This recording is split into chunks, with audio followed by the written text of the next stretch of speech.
Salut à toutes et à tous, c'est Mathieu de CLS. Aujourd'hui on se retrouve pour un nouvel épisode des Live Story.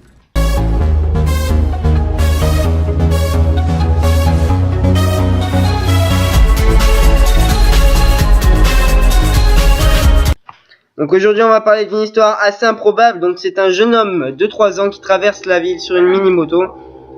Donc il devait en avoir assez d'utiliser sa belle mini-moto toute neuve que dans son jardin et donc à 3 ans, ce petit chinois qui habitait à Wenzhou, donc dans l'est du pays, a décidé de faire un tour en ville. Donc en tout il a parcouru 2 km sur son engin qui est pétardant, et c'est une caméra de surveillance qui a pu immortaliser son passage sur une voie où voiture, moto, autobus filent à toute allure, donc une voie rapide. Donc finalement c'est la police qui l'a intercepté, donc certainement pas pour excès de vitesse, j'ai envie de dire hein. Donc le grand-père du gamin qui était censé le garder, il est venu le chercher, et je pense qu'il le gardera pas d'aussitôt.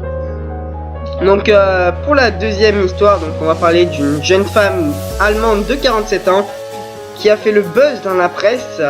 En fait c'est une jeune femme qui était accro au sexe et qui était dérangée du cerveau, qui a fait plusieurs victimes, j'ai envie de vous dire. Donc voilà, des victimes parce que donc cette jeune femme appelée la marathonienne du sexe selon le quotidien Bill. Donc elle s'en est pris à un jeune homme de 31 ans qu'elle a rencontré dans un bus, et il aurait subi ses assauts en gros du sexe pendant 36 heures. Donc c'est vraiment énorme, 36 heures, vous imaginez. Donc des passants ils l'ont retrouvé en larmes dans la rue en se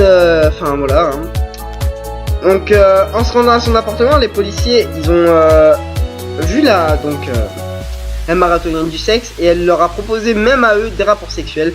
Donc elle a été internée dans un hôpital psychiatrique où mon ami Léon est interné aussi, mais elle devra répondre à des faits d'agression sexuelle et de séquestration qu'on lui reproche, donc exactement pareil comme mon ami Léon.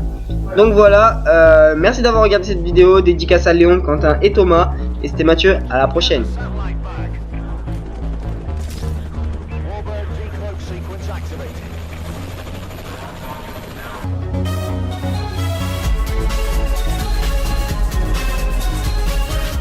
Donc aujourd'hui je vais vous parler d'un étonnant fait divers qui s'est passé en Uruguay le 8 mai.